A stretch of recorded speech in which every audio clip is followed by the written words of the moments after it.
अस्सलाम वालेकुम नाजरीन, प्रोग्राम टैक्स प्रोग्राम के साथ मैं हफ्ज़ अली नाजरीन, आज का जो हमारा जो टॉपिक है वो है टैक्स नेट में आने के फ़वाइद क्या हैं और नुकसानात क्या हैं। हुकूमत टैक्स नेट को बढ़ाने में कितनी संजीदा है और क्या इक़दाम कर रही है। दूसरा, FBR पर इसकी क्या परफॉर्मेंस है और FBR कितना संजीदा है इसको टैक्स नेट को बढ़ाने के लिए। दूसरा, तमाम स्टेक होल्डर और ताजिर बरादरी का भी यही नारा रहता है कि टैक्स नेट को बढ़ाया जाए, मौजूदा टैक्स पेयर पर कम से कम बोझ डाला जाए।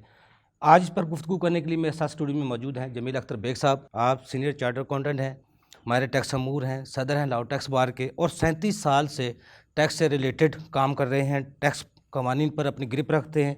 उनके साथ मौजूद हैं Faisal Iqbal Khwaja Sahab, senior charter accountant हैं, माहिर टैक्स अमूर हैं और 29-30 साल से टैक्स से रिलेटेड काम कर रहे हैं। टैक्स कवानीन पर इनकी भी बहुत ज़्यादा ग्रिप है। जमील साहब, ये टैक्स नेट है क्या? पहले तो हमें अपने नाज़रीन को समझाने की ज़रूरत है, टैक्स नेट है क्या और इसमें आने के फ़वाइद क्या हैं। टैक्स नेट यही है कि जिसका टैक्स ड्यू बनता है वो टैक्स अदा करे, जी जी, गवर्नमेंट के पास FBR के पास रजिस्टर्ड हो और अपना ड्यू टैक्स जमा कराए और रिटर्न भी फाइल करे। ये बड़ा अनफॉर्चुनेट है कि आप FBR का डाटा देख लें, वेबसाइट पे देख लें, कोई 22-23 लाख फाइलर हैं और 22 करोड़ आवाम में से 22 करोड़ आवाम से 0.4 इसकी सिर्फ वो बनती है, ठीक है। तो ये मैं कई दफ़ा अर्ज़ कर चुका हूँ कि ये जो आपने फाइलर का इशू बनाया हुआ है, ये भी ब्यूरोक्रेसी का एक शाखसाना है। उन्होंने गवर्नमेंट को भी बेवकूफ़ बनाया हुआ है, आवाम को भी बेवकूफ़ बनाया हुआ है। फाइलर किसको कहते हैं? जो रिटर्न फाइल करता है। जी जी, टैक्स दे ना दे, जी जी, टैक्स दे ना दे, रिटर्न फाइल करता है वो फाइलर है। ठीक है। तो आप डाटा निकाल के देख लें, 22 लाख में से 12 लाख वो होंगे जो फाइलर ही हैं और टैक्स अदा ही नहीं करते। जी जी, उनको उनसे रिटर्न क्यों फाइल करवाते हैं आप? जी जी, देखो ना, एक आपने लोड बनाया हुआ है, एक फिगर बनाई हुई है। एक पेंशनर हैं, उनका कोई रिटायर्ड लोग हैं, बिजनेस डिसकंटिन्यू कर दिया हुआ है, उनकी सैलरी नहीं है। नहीं जी, सैलरी का तो चले ठीक है, बिजनेस डिसकंटिन्यू कर दिया हुआ है, सैलरी की वजह से टैक्स नेट में आ गए हुए हैं। अब वो सैलरी, उन्हें नौकरी छोड़ दी हुई है, बाहर चले गए हैं, बाहर मुल्क चले गए हैं। ये सारा डाटा निकालें तो ये सारे फाइल रिटर्न नील फाइल हो रही है। कितने निकाले डाटा, कितना होगा? तकरीबन मेरा अंदाज़ा है कि आधे यही होंगे। तो पीछे क्या बचा? टैक्स कौन देता है? और दूसरी तरफ आ जाए, आपने सेक्शन 14 में लिखा हुआ है कि जिसके पास इतना एरिया लैंड हो, घर हो, फ्लैट हो, उसका बिजली का कनेक्शन हो, गाड़ी हो, जी जी, फलाना हो, वो चार्टर्ड अकाउंटेंट हो, लॉयर हो, डॉक्टर हो, ये सारे रिटर्न फाइल करनी है। तो ये क्या रिटर्न फाइल करते हैं? नहीं करते। तो क्यों नहीं करते? ये किसकी इनएफिशिएंसी? हमारी FBR से बात हुई है, वो कहते हैं हमने कहा जी आप सर्वे वगैरह कर रहे थे, कहते हैं जी हमारे आप तो अब गूगल के थ्रू और जियोमेट्रिक और इस तरह की कुछ टेक्निक्स हैं, हमारे पास तो सारा डाटा है, हमारे पास सारी इन्फॉर्मेशन है। तो अरे भाई, फिर करते क्या हो? बैठे किस लिए हो? क्यों नहीं करते? पकड़ते क्यों नहीं उनको जो रिटर्न फाइल नहीं करते? जो मीटर के, जिनके मीटर के इंफॉर्मेशन आपके पास है, बिल देते हैं ना। जी जी, लेस्को आपकी सब्सिडी कंपनी है ना गवर्नमेंट की, तो वहाँ से इन्फॉर्मेशन ले लें। उनको क्यों नहीं नोटिस भेजते? क्यों नहीं वो रिटर्न फाइल करते? ज़मीनें जिसने होल्ड की हुई हैं, प्लाट जिनके हैं, जिनके फ्लैट्स हैं, कोठियाँ हैं। जमील साहब, ये हुकूमत संजीदा है वैसे टैक्स नेट को बढ़ाने के लिए? बिल्कुल नहीं संजीदा। ये साहब का ये हुकूमत ये सूरत आई आज तक जो टैक्स नेट को बढ़ाने के लिए हुकूमत ने इसको संजीदा इकदाम कभी भी नहीं संजीदा लिया। क्या FBR संजीदा है? नहीं, बिल्कुल नहीं है। उसकी FBR का क्या ताल्लुक है टैक्स नेट से? जी जी, टैक्स नेट से तो मेरा ताल्लुक है। ठीक है, मैं टैक्स देता हूँ। जी जी, मैं क्या करता हूँ? डिफेंस का खर्चा मैं बर्दाश्त करता हूँ, ब्यूरोक्रेसी का खर्चा मैं बर्दाश्त करता हूँ, जुडिशरी का खर्चा मैं बर्दाश्त करता हूँ, सूद मैं अदा करता हूँ। सर, ये सिस्टम बिल्कुल गलत है। ये मुलाजमत का सिस्टम है। ये जो आज चीफ कमिश्नर बैठा हुआ है, वो फिरौन बैठा हुआ, मैं ये करूँगा ये करूँगा, कल वो रिटायर हो जाता है, उसका क्या ताल्लुक उन चीज़ों से?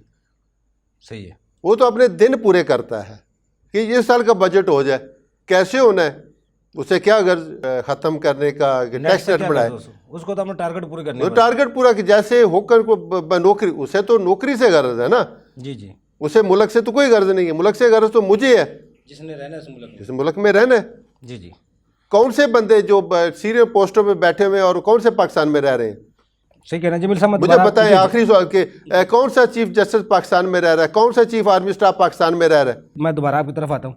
फैसल इकबाल ख्वाजा साहब, टैक्स नेट यानी कि जाल, टैक्स का जाल, नेट तो हम जाल को कहते हैं ना, इस जाल में लाने के लिए आपको समझते हैं कोई इकदामात हैं ऐसे हमारे मुल्क में जो वाकई इस जाल को पूरा किया जाए और टैक्स नेट को बढ़ाया जाए? किसी भी मुल्क की तरक्की का जो एक पैमाना है जी जी। वो ये है टैक्स कलेक्शन और उसकी इनकम। जी जी, यही आमदन है हुकूमत के पास।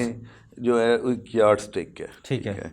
अनफॉर्चुनेटली पाकिस्तान में जो अवाम है वो बहुत ताकतवर और अमीर है और उसके मुकाबले वो टैक्स देने के लिए कोई बंदा तैयार नहीं है। वो तो ख्वाजा उसके साहब लिए सारी आवाम तो नहीं है ना। इसके लिए इन्होंने एक इदारा जो federal board of revenue constitute किया हुआ है, उसमें बहुत सारे मसाइल हैं, बहुत सारे ऐसे तजर्बे इन लोगों ने किए जो कि मुकम्मल नाकाम रहे। ठीक है। मैं आपकी प्रोग्राम की तवसत से हमेशा ये कहता होता हूँ कि FBR का जो ऑफिसर्स का कंपोजिशन है वो बिल्कुल गलत है। जी जी। बेसिकली इसको CSS क्लास से डिसोसिएट कर देना चाहिए, क्योंकि यहाँ पे हमें एक्सपर्ट प्रोफेशनल चाहिए, वकील चाहिए, चार्टर्ड अकाउंटेंट चाहिए, कॉस्ट एंड मैनेजमेंट अकाउंटेंट चाहिए, वो लोग जिनको टैक्स रेवेन्यू कलेक्ट करने का शऊर है। हम यहाँ पे उन ऑफिसर्स को CSS क्लास से लागे बिठाते हैं जो डॉक्टर, इंजीनियर, आर्किटेक्ट और बिल्कुल नॉन रेलेवेंट प्रोफेशनल्स होते हैं। ठीक है। उनको हम 1-1.5-2 साल की ट्रेनिंग के बाद कहते हैं कि जाके टैक्स कलेक्ट करो। अब इसकी तरफ तो मैं बाद में आता हूँ क्योंकि एक डिटेल्ड डिस्कशन है। आपने बात की कि टैक्स नेट मतलब है कि वो लोग जो पाकिस्तान में टैक्स देने के लिए तैयार हैं और वो फेडरल बोर्ड ऑफ रेवेन्यू के साथ रजिस्टर्ड हैं। इसको इंक्रीज़ किए बगैर हमारी इकोनॉमी की पोजीशन जो बेहतर नहीं हो सकती। जी जी, कोई शक नहीं है। उसके लिए देखें, सबसे पहले हमें टैक्स नेट बढ़ाने की जो ऑफिसर्स की ट्रेनिंग है वो करने की बड़ी ज़्यादा ज़रूरत है। अभी मेरे प्रेसिडेंट ने कहा कि जी टैक्स फाइलर और नॉन फाइलर का जो कॉन्सेप्ट है 2014 में जब ये इंट्रोड्यूस हुआ तो इसीलिए किया गया कि वो नॉन फाइलर जो कि रेगुलर ट्रांजैक्शंस में इन्वॉल्व हैं और लेकिन वो अपनी रिटर्न फाइल नहीं करते, तो उनसे सवाल किया जाए कि वो क्यों अपनी रिटर्न फाइल क्यों नहीं करते। इसमें आप देख लें कि ना हमारे कोई ऑफिसर्स ने सीरियस एफर्ट की। मैंने आपके इसी प्रोग्राम के तवसत से और even federal board of revenue को भी एक मुरासला लिख के भेजा था जिसमें मैंने अपनी तजावीज़ मुरतब की थी, जिसमें एक चीज़ ये थी कि तमाम बैंकों के पास जो नॉन फाइलर का डाटा उसे मुरतब किया जाए, क्योंकि वहाँ पे ERP सिस्टम्स लगे हुए हैं, आप इजीली फ़िल्टर लगा सकते हैं, नॉन फाइलर्स को वहाँ से डिटेक्ट कर सकते हैं। वो नॉन फाइलर्स जिनकी अकाउंट में ट्रांजैक्शन 1 अरब या 1 अरब से ज़ायद है, दूसरा स्लैब बनाए 75 करोड़ से ज़ायद है, तीसरा 50 करोड़ और 50 करोड़ से ज़ायद है। अगर आप सिर्फ इन लोगों को टैप कर लें जो कि नॉन फाइलर हैं और उनकी अकाउंट की ट्रांजैक्शन 50 करोड़ से ऊपर है जी जी। तो उस वक्त जब हमने एक इसका तजावीज़ मुरतब की थी तो एस्टोनिशिंगली 1400 लोग ऐसे थे जिनकी ट्रांजैक्शन 1 अरब रुपए से ज़्यादा थी और वो नॉन फाइलर थे। ठीक है, 400 से ज़ायद। लेकिन उस पर कोई सीरियस एफर्ट नहीं हुई। और जब हम किसी फील्ड ऑफिसर से बात करते थे तो वो कहता था ये सब झूठ है, अदरवाइज़ ये नीचे वो शेयर करते FBR का डाटा। अब मसला क्या है, मैं जो कहता हूँ अवाम ज़्यादा ताकतवर है, ये वो लोग हैं जो ब्यूरोक्रेट हैं, जो फ़ौजी हैं या जो जजेज़ हैं। यहाँ पे पर्सनैलिटीज़ अबव द लॉ है। ठीक है, पर्सनैलिटीज़ अबव द लॉ है, यानी एक पर्सनैलिटी है जो शायद लॉ को दबा सकती है। अब बहुत सारे ऐसे केसेस रिसेंटली हुए, हमें इन पे नहीं जाना, लेकिन देखने में ये आया कि एक पावरफुल आदमी के लिए कानून कुछ और है, एक आम आदमी के लिए कानून कुछ और है। जब तक हम प्रॉपर ट्रेनिंग नहीं अपने ऑफिसर्स की करेंगे, हमारा प्रॉपर वर्किंग नहीं होगी, प्लानिंग नहीं होगी, इम्प्लीमेंटेशन की तरफ हम अपनी टैक्स बेस को बढ़ा नहीं सकते। बेसिकली हमने एक इदारा बनाया था BTB, उसका काम ही ये था कि नए जो टैक्स पेयर्स हैं उनको डिटेक्ट करना और उनको टैक्स नेट में लेके आना। अनफॉर्चुनेटली उस इदारे को हम इस तरह फॉल नहीं कर सके जैसे वो होना चाहिए था। अगर आप देखा जाए, अभी रिसेंट एक सर्वे आया, एक कंपनी है गाड़ियों की जिसने 2 माह में 6000 गाड़ियाँ बुक की हैं। 2 माह के अंदर 2 माह में 6000 गाड़ियाँ बुक की हैं और हर गाड़ी की कीमत 4 मिलियन से ज़्यादा है। ठीक है, अब मुझे ये बताएं कि ये कौन लोग हैं। अभी प्रेसिडेंट साहब ने बताया कि जी जिसके पास गाड़ी है, जिसके पास फ्लैट है, who owns A telephone connection, mobile connection, उन सब ने 114 के तहत रिटर्न फाइल करनी है। अगर हम 2 तरह के रिकॉर्ड फ़िल्टर लगा लें कि जो जायदादें आजकल रजिस्टर हो रही हैं, जो गाड़ियां बुक हो रही हैं, और तीसरा बैंक्स में वो लोग जो कि नॉन फाइलर या एक्टिव टैक्स पेयर लिस्ट पे नहीं हैं, इन सब को हम काबू कर लें और इनका एक डाटा मुरतब कर लें और जिसमें सीरियस एफर्ट की जाए FBR की तरफ से, विदाउट एनी डिस्क्रिमिनेशन कि किसी को छोड़ना है, किसी को रखना है, सबके साथ यकसा सलूक किया जाए, तो ये टैक्स बेस बढ़ाना कोई काम ही नहीं। ख्वाजा साहब 0.6% टैक्स लगाया बैंक ट्रांजैक्शन पे, जी ताकि नॉन फाइलर टैक्स नेट में आए, 2014 उनका फायदा हो। बिल्कुल, मैं उसी कई की बात- तजर्बात ऐसे किए ताकि वो नेट में आए, लेकिन वो लोग टैक्स देना ज़्यादा पसंद करते थे, नेट में नहीं आते थे। ये क्या वजूहत थी? दूसरा, बैंकिंग सेक्टर उससे बहुत सा मुतासर हुआ था, लेकिन वो कॉन्सेप्ट आज फिर वो 0.06 टैक्स था वो भी ख़त्म हो गया, फिर उसी जगह पर हम खड़े हैं। तो फिर क्या हिकमत अमली है, कौन से ऐसे फ़ायदे हैं जिनको आवाम को बताया जाए ताकि वो टैक्स नेट में आए? लेकिन ब्रेक से बाद आप जवाब लूँगा। नाज़रीन, छोटा सा कमर्शियल ब्रेक, हमारे साथ रहिएगा।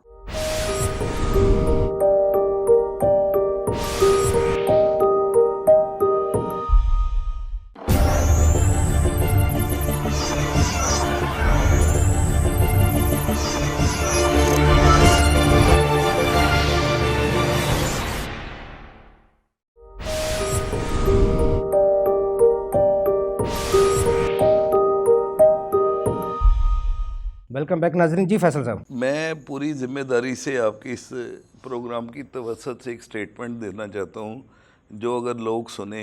मेरे पास टेक्सटाइल के 7 बड़े ग्रुप्स हैं जिनका मैं टैक्स कंसल्टेंट हूँ इन द 3rd जनरेशन। उनमें से 2 या 3 ग्रुपों ने एबनॉर्मली ग्रो किया है। ठीक है, ग्रो किया, मैं वर्ड कह रहा हूँ, ग्रो किया है। टैक्स पूरा देकर। सुन लेना बात, जिसकी सेल कभी आज से 10 साल पहले एक्सपोर्ट सेल 50 करोड़ होती थी, अब वो 70 अरब 80 अरब रुपए की एक्सपोर्ट सेल क्रॉस करके। ठीक है, पॉलिसी क्या चेंज हुई? उन्होंने कहा जी खाते नंबर 1 बनाओ, टैक्स पूरा दो। बगैर टैक्स पूरा दिए देयर इज़ नो ग्रोथ।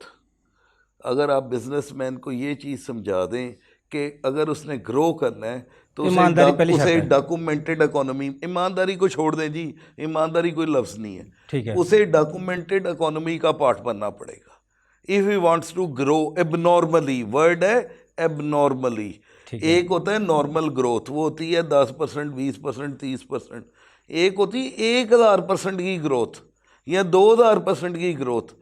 मेरा अपना तजिया, मेरा अपना ये पूरे 25 साल का जो तजर्बा है, उसमें मैंने जिन ग्रुप्स को डाउनफॉल में जाते हुए देखा, बल्कि वो ख़त्म हो गए, वो लोग थे जो अपने अकाउंट्स के साथ छेड़छाड़ करते थे। मैं एक अपर लेवल की बात कर रहा हूँ, अभी ग्रास रूट लेवल पे मैं बाद में आता हूँ। ठीक है, अपर लेवल पे जब मैंने उन ग्रुप्स को देखा, मुआवजा किया, कौन से ग्रुप्स जो ज़्यादा ग्रो कर गए, वो थे जिन्होंने कहा जी टैक्स देना है तो देना है। ठीक है, उसके अल्टरनेटिव टैक्स प्लानिंग करो with in the tax book. अगर कुछ मिलता है, अपने अच्छे टैक्स कंसल्टेंट रखो, अच्छी टैक्स प्लानिंग करो, जहाँ with in the law tax बच सकता है उसे बचाओ, लेकिन टैक्स वायलेशन नहीं करनी। अब आ जाए ग्रास रूट लेवल पे। ग्रास रूट लेवल पे हमारा एक बड़ा मसला है, एक हमारा जो है ना इत्माद का फुकदान है। इत्माद की फ़ज़ा नहीं बन सकी टैक्स कलेक्टर और टैक्स पेयर के दरमियान, जो कि एक मेन हर्डल है टैक्स बेस को डेवलप करने में। अगर आप किसी भी मुल्क में टैक्स बेस को डेवलप करना चाहते हैं तो पहले आपको स्टेक होल्डर को अपने एतमाद में लेना पड़ेगा। वो स्टेक होल्डर जिसको ये पता हो कि मेरे साथ टैक्स कलेक्टर ज़्यादती नहीं करेगा।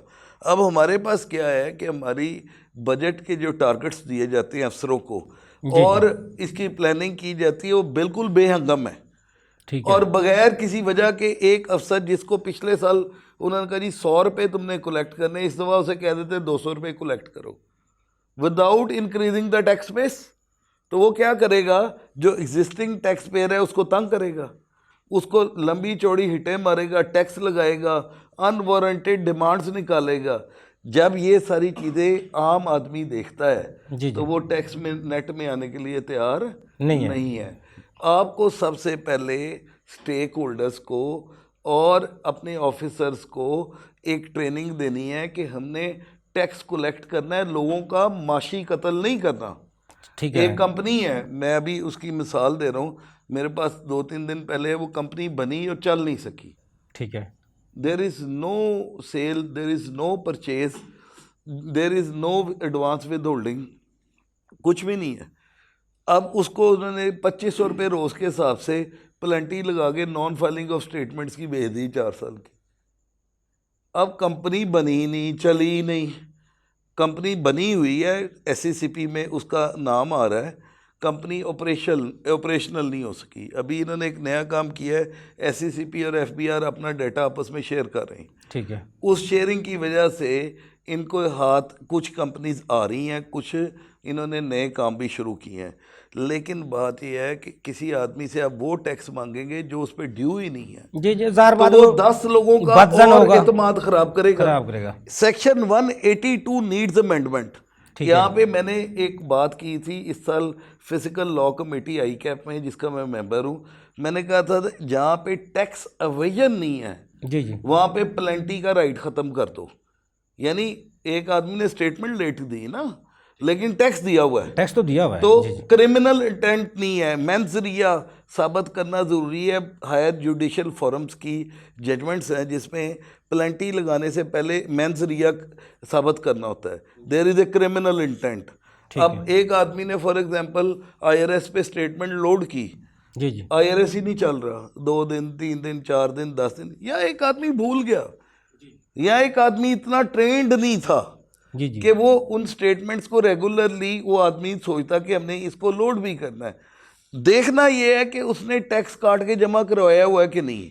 ठीक है। अगर उसने टैक्स काट के टाइम पे जमा करा दिया है तो उसको प्लेंटी लगाने का कोई हक नहीं है। अफसर को plenty is not a source of collecting revenue, ये डिटरेंट है। लोगों को डराने की ज़रूरत है कि डरा लो ताकि आइंदा से वो कंप्लाइंस करें।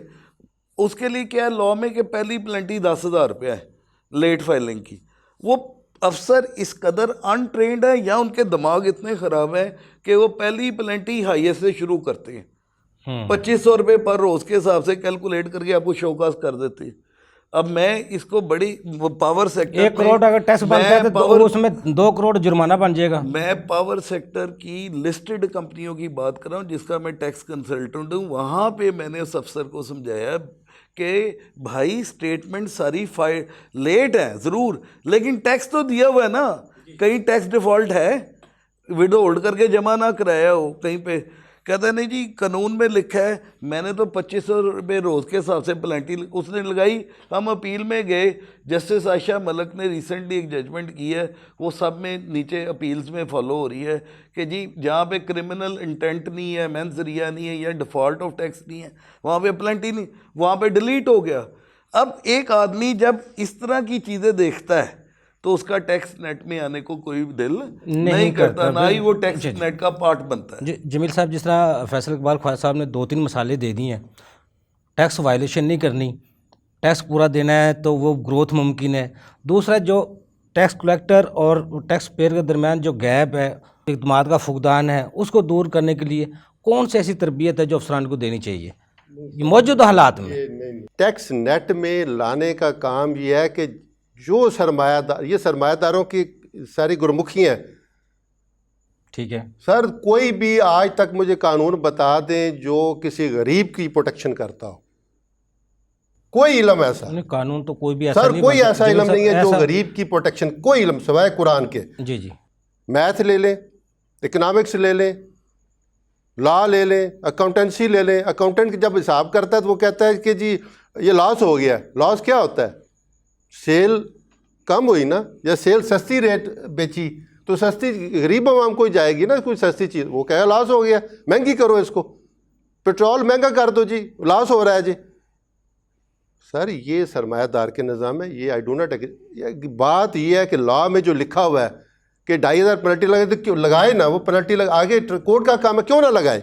क्यों नहीं रिटर्न फाइल की उसने?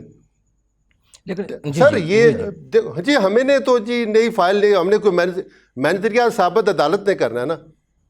जी जी जुडिशल प्रोसेस है ना मैनेजरिया साबित करना कि इसकी बैड इंटेंशन सी बदनीति पे मबनी था। आप क्या समझते हैं फिर जो अफसरान है एफबीआर की जो असेसमेंट सर करते ये हैं वो सही असेसमेंट होती जो है, होती है टॉपिक पेनल्टी हमारा सही होती नहीं है? है। जी जी ये टॉपिक असेसमेंट्स जो होती हैं, असेसमेंट के अगेंस्ट आपको 4 अपीलों के हक हैं। ठीक है सर, जो टैक्स नहीं देता उसको इससे कोई तल्लुक ही नहीं है।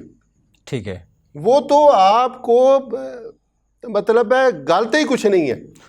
चलो सर बात जी। यह है कि आप देखें बैंक अकाउंट्स में पैसा आ रहा है ना, जी जी आपका इन्फॉर्मेशन मौजूद है ना, तो क्यों नहीं पकड़ते उसको? कमी फिर कहाँ पे है?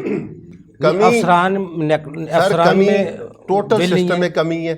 एफबीआर चोर कुत्ती के साथ मिला हुआ है, एफबीआर मिला हुआ है, गवर्नमेंट मिली हुई है, सरमायादार मिले हुए। शब्बर जैदी की रिपोर्टें पढ़ ले, वो कहता है मैंने कुछ छेड़ना शुरू किया था, ये सारे मेरे पीछे लगे, वो भाग गया। शब्बर जैदी उसने स्टेटमेंट जब दी थी वो जब चला गया था साल बाद दिया, जब वरना वो उसको मौजूदा मार जब देते। उसको मौका दिया गया था ठीक वो है स्टेटमेंट सर, जब दी मेरे थी ना। यहाँ पे अगर कोई स्मगलिंग को रोकता है जी जी उसको कत्ल किया जाता है। हमारे फौजी जवान मरते हैं जब वो रोकते हैं स्मगलिंग को।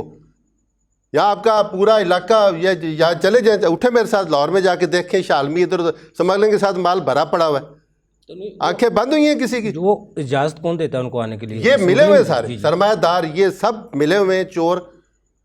ठीक है, पैसा टैक्स चोरी जो होता है, सर मेरी बात सुन लें, जी जी टैक्स चोरी जो हो रहा है उसमें मेरा हिस्सा भी है। ठीक है ठीक है, गरीब आवाम का हिस्सा है।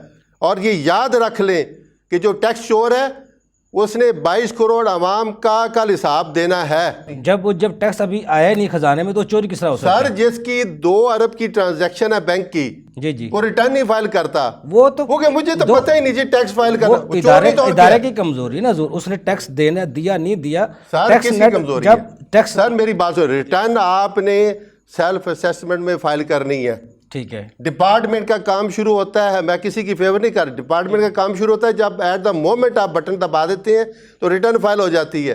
फिर वो असेसमेंट ऑर्डर पास करता है, उससे पहले सेल्फ असेसमेंट स्कीम है, आपने खुद रिटर्न फाइल करनी है। ठीक है तो जब वो रिटर्न नहीं फाइल कर रहा जी जी और जानते बूझ, सर जैसे कर दाने दे कमले भी सियाने, ये किसकी जिम्मेदारी है उसको लाने के नेट में लाने की? उसकी अपनी जिम्मेदारी है। नहीं वो किस तरह और अपनी- उसके अपनी बाद मर्जी- गवर्नमेंट की और एफबीआर की जिम्मेदारी है। ये तो है ना, आप हुकूमत की जिम्मेदारी है या एफबीआर की जिम्मेदारी है टैक्स सर नेट में लाने सबसे के लिए? पहले जिसका जो सरमायादार है, जी जी जो अरबों रुपए कमा रहा है, सबसे पहली प्राइम जिम्मेदारी उसकी है।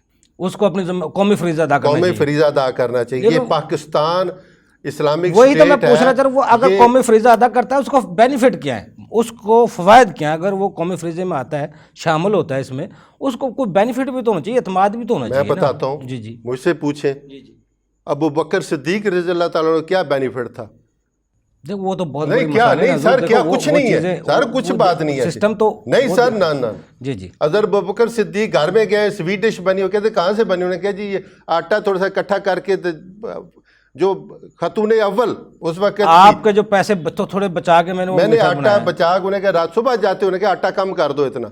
ठीक है, कम ज़्यादा देता है वो अलग बात है। जब कोई टैक्स पूरा नहीं देता तो आगे गवर्नमेंट का फंक्शन है, असेसमेंट प्रोसेस है, अपील का प्रोसेस है, एविडेंस का है, डॉक्यूमेंटेशन का है, सारी चीज़ें देखो होनी जिम्मे चाहिए। साहब इनडायरेक्ट टैक्सेस तो हर बंदा अदा कर रहा है ना, बच्चे के पैम्पर से लेकर मरने वाले नहीं के सर, नहीं कफन दे रहा। तक, देखो सर, वो नहीं, जो भी मेरी चीज़ बात वो सुनिए। लेके आता सर, है क्या उसमें तो टैक्स अदा कर रहा है आप ना। बेवरेजेस पे टैक्स देते हैं?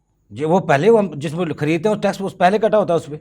जाता है, क्या वो खजाने जमा होता है? वो उनकी जिम्मेदारी है ना, टैक्स वो जो जिसको जमा मैं विद उन्हीं को होल्डिंग कह की रहा हूं, उन्हीं जो को कर कह रहा रहा है हूं। उसकी जिम्मेदारी आप है ना। होटल में खाना खाते हैं, क्या हम टैक्स टैक्स अदा गवर्नमेंट खजाने करते में जाता हैं है? जी, नहीं जाता। बिल्कुल। अगर वो खजाने में जाता है नहीं जाता, ये तो उसकी डिपार्टमेंट की जिम्मेदारी है। ठीक है सर, यहाँ पे टैक्स विजन जिस पे आप टैक्स इंटरेक्ट टैक्स लगाते हैं ना, जी जी तो उसकी तो मौजें हो जाती हैं, आगे जमा नहीं करता, आप पैसे जेब में रख लेता है। जी जी जी आप सही कह रहे हैं। टैक्स चोरी जो है ना, सर, देखो मेरा टैक्स चोरी वो नहीं है जो टैक्स नहीं दे रहा। responsibility क्या है? टैक्स चोरी वो है जो टैक्स नेट में पैसा सर जो नहीं जमा हो गया टैक्स खजाने में, चोरी वो सर है। उसे पता है। जी जी सर चोरी ये होता है कि जो बंदा जानता है कि ये मैंने आपका कप उठाया है ना, ये आपका कप है ना। अच्छा जमील साहब, हमने बहस में ज़्यादा चले जाएंगे। मैं ब्रेक से जाने से पहले मुझे ये बताइएगा, जो टैक्स नेट को बढ़ाने के लिए जो जिस तरह अब दुनिया कोरोना की सूरत में जदीद टेक्नोलॉजी पे आ गई, वो को पाकिस्तान भी टेक्नोलॉजी से को फ़ायदा उठा के टैक्स नेट को बढ़ा सकता है कि नहीं? लेकिन ब्रेक से बाद नाज़रीन छोटा सा कमर्शियल ब्रेक, हमारे साथ रहिएगा।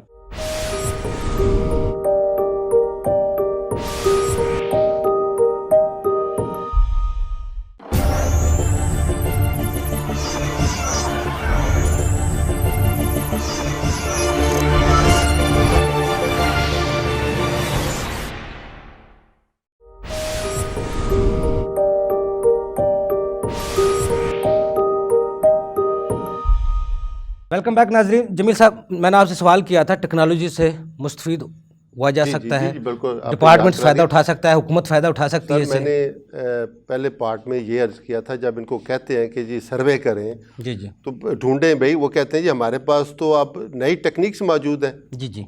गूगल के जरिए कुछ जियो वो नारे तो लगता है हर दफ़ा हुकूमत कहती है इतना डाटा आ गया, ये आ गया, हमारे पास ये आ गया, लेकिन होता कुछ नहीं है। तो क्यों नहीं करते हैं? जी जी सर उसका देखें ये कि आज आपके पास डाटा है, तो अगर आप उसको नोटिस नहीं भेजते तो आप हर साल एक ईयर टाइम बार्ड हो रहा है।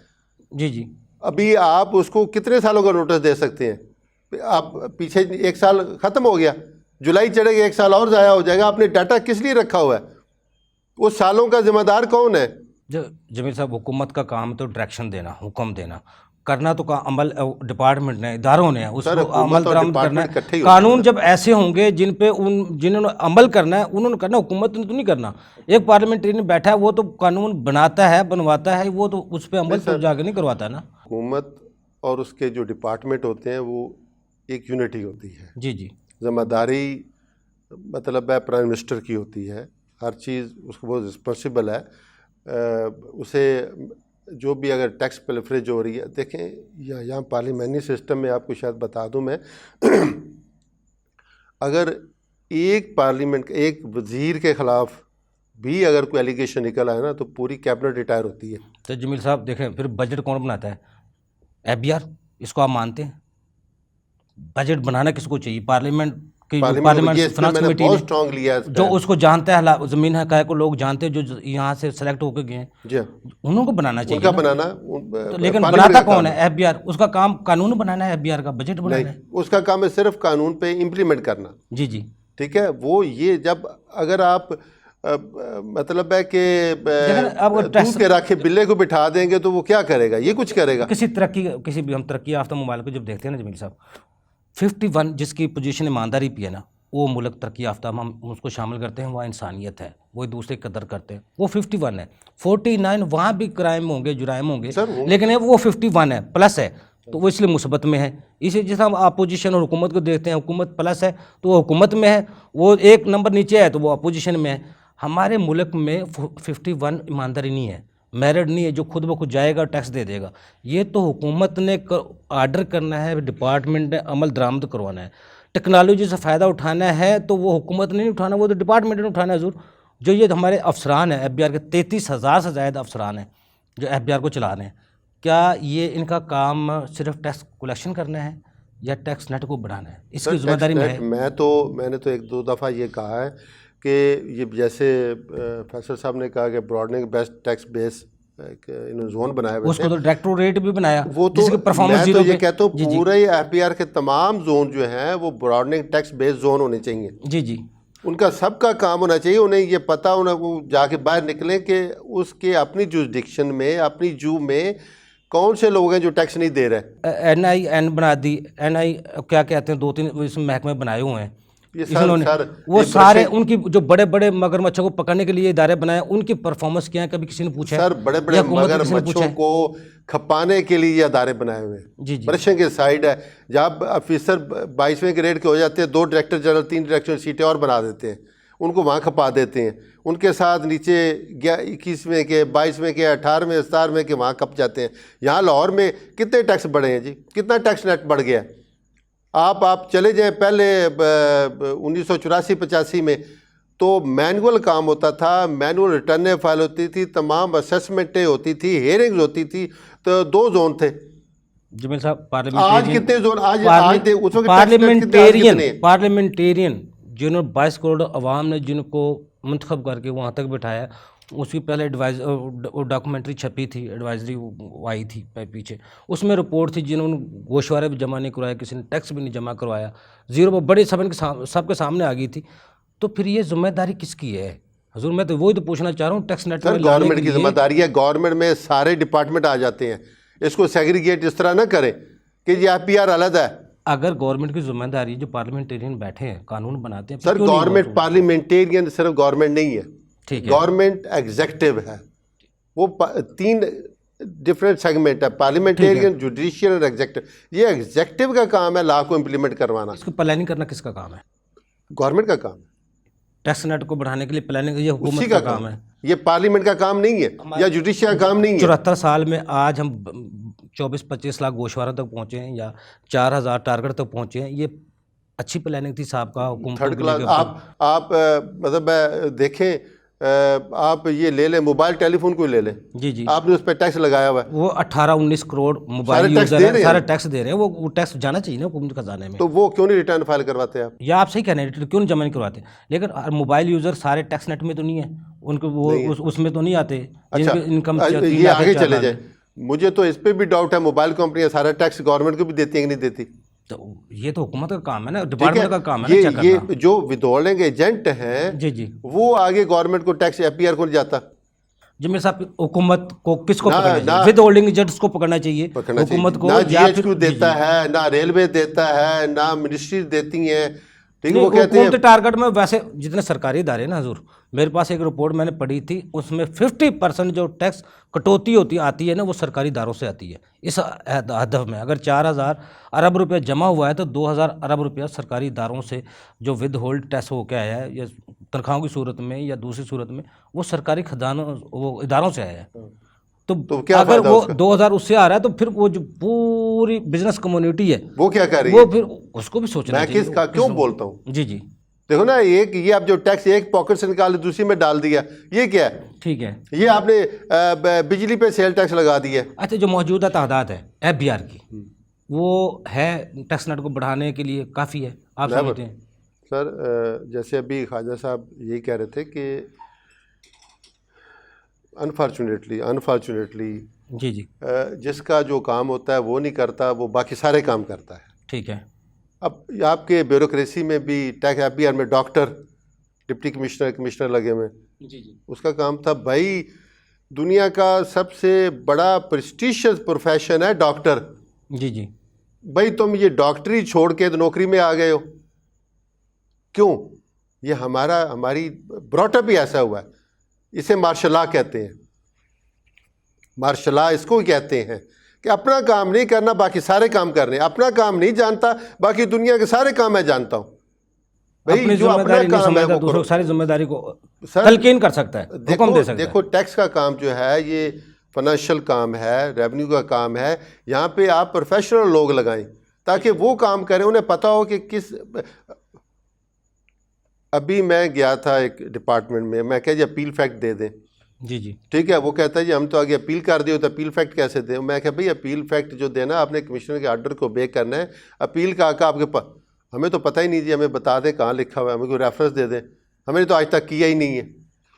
ये क्या कानून से नाइल्मी है ना अफसरान की। देखो ना, वो जिसको क्या कॉम्पिटेंसी पढ़ा, जिसने कानून नहीं पढ़ा, अगर डॉक्टर को आप टैक्स पे लाके बैठा देंगे तो क्या काटना है? वो जब तक मेरिट नहीं होगा, मौजूदा प्रोफेशनल लोग काम करें। सर मेरी कैलकुलेशन मुताबिक आपने कोई 10% प्रोफेशनल रख दें, 90% आवाम को फारग कर दें, आपका ये काम बेहतर चलेगा। जिसका काम है वो करे, जिसका काम है वो करो। 10% भी अगर हो प्रोफेशनल, वो 90 को चला सकते हैं, चला सकते हैं। जी जी। और अगर उसमें प्रोफेशनल नहीं है तो वो 200 भी हो, तो नॉन प्रोफेशनल वो 10 को भी नहीं चला सकते। वो क्या चला? फैसल इकबाल ख्वाजा साहब, हुकूमत को कोई ऐसी सब्सिडी देनी चाहिए ताकि टैक्स नेट को लाने के लिए लोगों को राग़ब कर सके, उनको एतमाद में ले सके। देखें, बहुत सारी हुकूमत ने दी एमनेस्टीज ताकि ब्लैक का जो पैसा है वो डॉक्यूमेंट हो। तो उनका क्या रिजल्ट? अब बात ये है सिंपल सी कि हमारे यहाँ एक इत्तेमाद की फ़ज़ा बन ही नहीं पा रही, जो कि टैक्सेशन ऑफिसर्स की गलत फ़ैसले और उनकी जो एक हटदर्मी है कि जो एग्जिस्टिंग टैक्स पेयर है उससे ही उन्होंने वो टारगेट पूरा करना है। इस वजह से नया आदमी टैक्स बेस में आने के लिए तैयार नहीं है। वो तो हुकूमत अब बात समझें, बात ये है टैक्स बेस को पाकिस्तान में मार्शल लॉ लागे बढ़ाया जा सकता है। अगर आप सोचें ना कि पाकिस्तान में लोग खुद ब खुद टैक्स फाइल करेंगे या आप अपनी टैक्स बेस बढ़ा सकते हैं, तो वो पॉसिबल नहीं है। वो इसलिए पॉसिबल नहीं है कि अब ये कम्युनिकेशन गैप इतना बड़ा हो गया है और एतमाद का फुकदान इतना ज़्यादा हो गया है कि एक आदमी जो टैक्स में आता है वो किसी ज़रूरत की वजह से NTN लेता है, अदरवाइज़ कोई आदमी खुद मर्ज़ी से NTN लेने के लिए तैयार नहीं है। कुछ दिन पहले की बात है, मेरे पास एक इम्पोर्टर आया, उसने कहा जी मैंने ये चीज़ें इंपोर्ट करनी है, तो अब नए लॉ के तहत मुझे उन्होंने कहा जी चैम्बर का वो सर्टिफिकेट भी दें, सेल टैक्स रजिस्ट्रेशन भी कराएं और बाकी चीज़ें भी। उसने NTN वगैरह बहुत सारी चीज़ें मेरे साथ डिस्कस की। मैं कहा जी इससे पहले आप कैसे इंपोर्ट कर रहे थे? उसने कहा जी इससे पहले ये होता था, एक कॉमन पूल होता था, उसमें पैसे डिपॉजिट करते थे और हम सारे मिल के इंपोर्ट कर लेते थे एक आदमी के नाम पे और आगे वो बिक जाता था सारा। तो अब मैंने कहा अब क्या प्रॉब्लम आ गई? कहता है अब वो मिनिमम टैक्स हो गया। मिनिमम टैक्स होने की वजह से उस एक आदमी को वो खाते बनाने पड़ते हैं, खाते जब बनाता है वो प्रॉफिट एबनॉर्मली आई है। तो इसलिए हम सब ने ये डिसाइड किया कि हम अलग-अलग NTN ले लें, अलग-अलग सेल टैक्स, ताकि वॉल्यूम को कंट्रोल किया जा सके, ताकि खाते बन सकें। तो लुबे लबाब क्या आया कि ज़रूरत ईजाद की माँ है। यहाँ पे national tax number, STRN number, ये वो लोग ले रहे हैं जिनको ज़रूरत की वजह से ये बाद वो रिटर्न नहीं फाइल करवाते हैं। अच्छा, नहीं ऐसी बात नहीं। अब तो लॉ बहुत सख्त है कि अगर आप सेल टैक्स में रजिस्टर्ड हैं और आप मंथली नील की रिटर्न नहीं दे रहे तो तब भी आपसे पूछा जाता है। जी जी। अब बात आ गई, हम आज का टॉपिक सर टैक्स बेस को कैसे बढ़ाया जा सकता है। ये टैक्स बेस जो है वो कम क्यों है? तो दो चीज़ें हैं। एक, आपको अपने टैक्सेशन ऑफिसर्स की बाकायदा एक जो है ना वो नज़रसानी करनी पड़ेगी, उनके जो फ़ैसले होते हैं उनके ऊपर, क्या वो फ़ैसले ठीक कर रहे हैं। उसके लिए तरीका मैंने इन्हें जो सजेस्ट किया था, जिस टैक्सेशन अफसर के 4 ऑर्डर अपील में टूट जाते हैं तो उसको पूछा जाए कि अकाउंटेबिलिटी की जाए कि भाई तुमने इतने कमज़ोर फैसले किए थे जो अपील में ख़त्म हो गए, या वो लॉ नोइंग नहीं था जैसे सर ने फरमाया। एक आदमी अपील इफेक्ट नहीं दे रहा कि मैं फर्दर अपील में चला गया हूँ। फर्दर अपील का अपील इफेक्ट से क्या ताल्लुक है? एक CIR अपील ने फैसला किया मेरे हक में, आप उसका मुझे अपील इफेक्ट ऑर्डर दें, ट्रिब्यूनल से रिवर्स होता है तो नया अपील इफेक्ट ऑर्डर हो जाएगा। अपील इफेक्ट ऑर्डर हमेशा 2 साल की लिमिटेशन होती from the date of order. अगर ट्रिब्यूनल उस फैसले को रिवर्स कर देगा तो एक नया अपील इफेक्ट ऑर्डर आ जाएगा। अब बात सिर्फ क्या है, एक तो अफसर्स की ट्रेनिंग करनी, दूसरा रेलेवेंट अफसरान लाना। मैं इसमें स्ट्रॉन्गली रिकमेंड करूंगा कि हमारे लीगल सेल में वकील, हमारे अकाउंटिंग ऑडिट सेल में चार्टर्ड अकाउंटेंट ACA में, यार इसका मिक्स नहीं चेंज करेंगे ये इदारा फॉल नहीं होगा। फैसल साहब, अगर स्टेप ऐसे लिए जाएं जो अगर लाइसेंस किसी को जारी हो वो NTN होल्डर हो, जैसे चैम्बर में कोई NTN होल्डर नहीं है, अपनी फाइल व रिटर्न जमा नहीं करवाता तो मेंबर नहीं बन सकता, ये पॉसिबल ऐसा स्टेप लिए जाएं जो बेशक गरीब है या अमीर है या कुछ जिस तरह अशराफ या टैक्स नेट में है नहीं है, आम बंदा जो जिसको कारोबार करना, उसके एक कंपनी बंदा बनाता है, 40 डिपार्टमेंट उसके चारों तरफ घूम जाते हैं, वो सोशल सिक्योरिटी वाले, UIB वाले, टैक्स नेट वाले दूसरे, वो अकेला बंदा क्या क्यों यूबी साहब, ये चैम्बर का लॉ है कि बगैर नेशनल टैक्स नंबर के आपको वो अपनी मेंबरशिप नहीं देते। जी जी ये अगर आप कहें कि जो चैम्बर का मेंबर है और उसके पास नेशनल टैक्स नंबर नहीं है, ये पॉसिबल ही नहीं, पहली बात। जी जी ठीक है, अब बात सिर्फ आ गई कि हमारी नीयत क्या है, हम नीयत करना क्या चाहते हैं, हम कहाँ पहुँचना चाहते हैं। हमने इस साल फिर 5,800 अरब का टारगेट रख लिया। ठीक है, मैं आज आपको लिख के दे रहा हूँ, ये टारगेट इन्होंने जैसे तैसे पूरा कर लेना है। ठीक है। ठीक है, ये इनका एक वतीरा बन गया है कि ये टैक्स कलेक्ट करने के पीछे भाग रहे हैं, ना ये प्लानिंग करते हैं, ना टैक्स बेस को बढ़ा रहे हैं। और जो टैक्स बेस नहीं बढ़ा, वो एग्जिस्टिंग टैक्स पेयर के साथ इनका बुरा सलूक जो डेमोन्स्ट्रेट होता है बाकी लोगों को, वो कहते हैं कि हमने टैक्स नेट में नहीं आना। अब यहाँ पे टैक्स नेट में सिर्फ वो आदमी आ रहा है जिसको ज़रूरत है। जैसे सर ने कहा कि जी जिसके ने टैक्स चोरी किया उसकी कमाई हराम है। अगर लोग इस तरफ आ जाए, ये सोचने पे आ जाएं, तो ये आपका टैक्स नेट 4 गुना हो सकता है। तो जितनी ज़कात पाकिस्तान में दी लेकिन जाती है, यहाँ वो पे ज़कात का नहीं, पैसा भी मैं बात बता रहा हूँ, इस यहाँ पे दूसरे हमारे जो अपना इस वक्त के मुफ्ती हैं, वो कहते हैं जी टैक्स देना हराम है।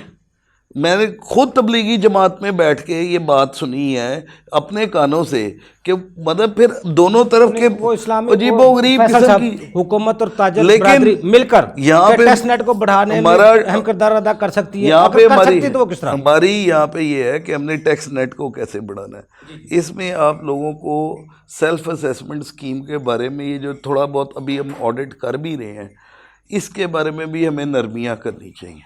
लोगों को इस तरफ राग़िब करना चाहिए कि वो टैक्स नेट में आने से उनको उनकी ज़िंदगी आसान होगी। फॉर एग्ज़ाम्पल, किसी बंदे ने अब जायदाद ख़रीदनी है, अब वो पुराना दौर चला गया कि जायदाद आप काले पैसे से ख़रीद सकेंगे। अब क्या होता है, अब जिस बंदे ने जायदाद ख़रीदनी है उसने 236 के का टैक्स भी कटाना है, और नेट में नेट में तो उसने आना ही आना है। ठीक है, अब ज़रूरत पे आएंगे या खुद ब खुद आ जाएंगे, ये आपका अपना डिसीजन। रास्ता आप सब कहना चाह रहे हैं जो कानून बनते आ रहे हैं वो रास्ते बंद होते हो रहे। दूसरी चीज़, हमारे जो टैक्स कलेक्टर हैं उसकी तरबियत, उसकी प्लानिंग और उसकी इम्प्लीमेंटेशन की ट्रेनिंग की बड़ी ज़रूरत है। फैसल साहब, जिस तरह अब वैक्सीनेशन के लिए हुकूमत अब नया कानून आ गया है ना कि अगले माह आप वैक्सीनेशन लगवानी है आपने, नहीं तो आगे ऐसे ऐसे इकदाम नहीं, नया लॉ आ गया है, 1 महीने का टाइम दिया है। जो 18 साल से बड़ा आदमी वैक्सीनेशन में नहीं जाएगा उसकी मोबाइल सिम बंद हो जाएगी। जी जी, अगर हम ये कर सकते हैं तो फिर हम नई टैक्स बेस क्यों नहीं बढ़ा सकते भाई?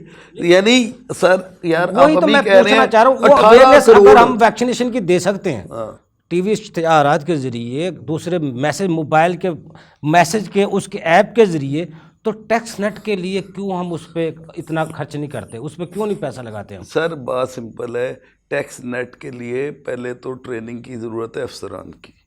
ठीक है कि उन्होंने लोगों को कैसे, ये फॉरेंसिक ऑडिट की तरह, एक वो आदमी जिस आदमी ने टैक्स देना है और नहीं दे रहा उसको पकड़ना मुश्किल नहीं है। अच्छा, जितने उसको पकड़ने के लिए प्रॉपर प्लानिंग और ट्रेनिंग की ज़रूरत है, वो उसका फुकता। तो ये मौजूदा जो स्टाफ है जितना है, ये इस काबिल है उसको टैक्स नेट को बढ़ाने में अदा कर सकते हैं? बेसिकली एक अफसर की, ये भी अगर मैं अफसरान की बात सुनूं तो they are overburdened as well. एक अफसर के पास 200, 300, 400 केस हैं। ठीक है, अब उनके ऊपर भी एक बर्डन है। बेसिकली हमें, मेरा ज़ाती ख्याल है, ब्रॉडनिंग टैक्स बेस की पूरी टीम ही अलहदा होनी चाहिए। जो प्लानिंग की अलहदा हो, पॉलिसी की अलहदा हो, बीटीबी के लिए जो नए केसेस को डिटेक्ट करें और उन केसेस को ख़त्म ना किया जा सके अफसरान के लेवल पे। पहले ये होता था, इस्लामाबाद से ये आते थे सारे जो नए, इनकी जो रिपोर्टिंग होती थी और ये इम्प्लीमेंट करते थे। ज़्यादातर केसेस को ये यहाँ पे ख़त्म कर देते थे बगैर रिपोर्टिंग के। बेसिकली अभी ज़रूरत क्या है, इस्लामाबाद में हमारे पास ऐसे ट्रेंड लोग होने चाहिए जो FBR में बैठ के डेस्क ऑडिट उन लोगों का करें जो टैक्स नेट में नहीं है, उनके बाकायदा नोटिस ड्राफ्ट हों और वो नोटिस डायरेक्टली उनके पतों पे डाले जाएं और उनसे रिस्पांस मांगा जाए। फॉर एग्जांपल, एक आदमी के नाम पे डिफेंस में 2 कनाल का घर है और वो टैक्स नेट में नहीं है, उसको बताना चाहिए कि ये 2 कनाल का घर कैसे बना। कहाँ से बना? आप बता रहे हैं 400 गाड़ियां कितनी वो खरीदी गई हैं, एक कंपनी ने खरीदी हैं, तो फिर अलमिया जब उसको नहीं है तो फिर दूसरा क्या कर सकता है सर उसमें? अगर आप टैक्स नेट बढ़ाना चाहते हैं तो आपको इस तरफ जाना पड़ेगा, ये डिटेक्शन फॉरेंसिक आपको करना पड़ेगा, अदरवाइज तो फिर लोग बैठे हैं, टैक्स डिपार्टमेंट वाले अफसर भी बैठे हैं, तो मौजूदा की खाल हुकूमत भी बैठी है, रहे और तमाम इदारे उसी के पीछे लगे मैं रहे। आज की डेट में जिम्मेदारी से ये स्टेटमेंट दे रहा हूँ कि 5800 अरब जो इन्होंने बजट बनाया है, जी जी बाय हुक और बाय क्रुक इन्होंने 5800 अरब कर लेना है। ठीक है। और अगर इस इसी चीज़ के लिए में ये अभी लोग से खुश हैं। प्लानिंग, वो हदफ के अलावा प्लानिंग की जाए टैक्स नेट को बढ़ाने के लिए, आधी टीम उधर लगा दे। सर 8-10 हज़ार अरब टैक्स जमा करना पाकिस्तान से काम ही कोई नहीं। बहुत सारी अनडॉक्यूमेंटेड इकोनॉमी चल रही, पैरेलल चल रही है, ठीक है। फैसल साहब टाइम कम है, जमील अख्तर बेग साहब क्योंकि आप लाहौर टैक्स बार के सदर हैं, क्या तजवीज़ हैं आपके पास टैक्स नेट को बढ़ाने के लिए हुकूमत को क्या करना चाहिए? आप 1-2 मिनट के अंदर अंदर। मैंने पहले भी ये अर्ज़ की थी कि ये टैक्स बढ़ाने के लिए आपके पास सारा डाटा मौजूद है, लिस्टें मौजूद हैं, बिजली के बिल मौजूद हैं, टेलीफोन के बिल मौजूद हैं, प्रॉपर्टी का डाटा मौजूद है, बैंकों की इंफॉर्मेशन मौजूद है, तो क्यों नहीं बढ़ाते? अभी देखो ये सारी ज़बानी जमा खर्च हो रही है। एक्ट बन गया, मनी लॉन्ड्रिंग एक्ट बन गया, कितने एक्ट आ गए, इसके बावजूद लोग अभी नहीं घबरा रहे, अभी खौफजदा नहीं है टैक्स नेट में आने के लिए। जी आप उन्हें पता है कि कुछ भी नहीं होना, ये क्या मसला है, क्यों नहीं? सिर्फ एक चीज़ ही आप ले लें जी, बिजली के बिल ही ले लें, जी जी एक प्रॉपर्टी की इंफॉर्मेशन ले लें, सर्वे कॉलेज जो रिटर्न फाइल करता है ठीक है, जो नहीं करता उसे पकड़ लें, कौन सी देर लगती है? सर ये अगर आप सीरियस हैं तो ये कोई रॉकेट साइंस नहीं है जिसके लिए हमें कोई रिसर्च स्कॉलर बिठाने पड़ेंगे, इकोनॉमिस्ट नई फोर्स बनानी चाहिए, कुछ भी नहीं है, सादा सा काम है। हुकूमत को नई फोर्स बनानी चाहिए। नहीं जी यही फोर्स, हुकूमत एक दफ़ा सीरियस, जैसे अभी आपने बड़ी अच्छी मिसाल दी है उसकी, वो क्या नाम है, वैक्सीनेशन की। वैक्सीनेशन अगर सारे बंदे करवा सकते हैं तो टैक्स रिटर्न क्यों नहीं फाइल कर सकते? जमील साहब आपको बहुत शुक्रिया, फैसल साहब आपको बहुत शुक्रिया, आपने हमें टाइम दिया। नाजरीन, टैक्स देना एक कौमी फरीज़ा है और देना भी चाहिए, और टैक्स नेट में आने के बगैर अब ज़िंदा रहना नामुमकिन है, क्योंकि ऐसे ऐसे कवानीन आते जा रहे हैं, जो भी पकड़ा जाएगा वो रगड़ा जाएगा। इससे पहले कि आप रगड़े में आएँ, हुकूमत के में या कानून के रगड़े में आएँ, उससे पहले आप टैक्स नेट में शामिल हों, ताकि जो टैक्स में जो शामिल लोग फ़वाइद उठा रहे हैं आप भी उनसे मुस्तफ़ीद हो सकें, और जो गैर कानूनी काम है उनसे भी आप बच सकें। अगले प्रोग्राम तक के लिए अफजल लीबी को इजाज़त दीजिए। अल्लाह हाफ़िज़।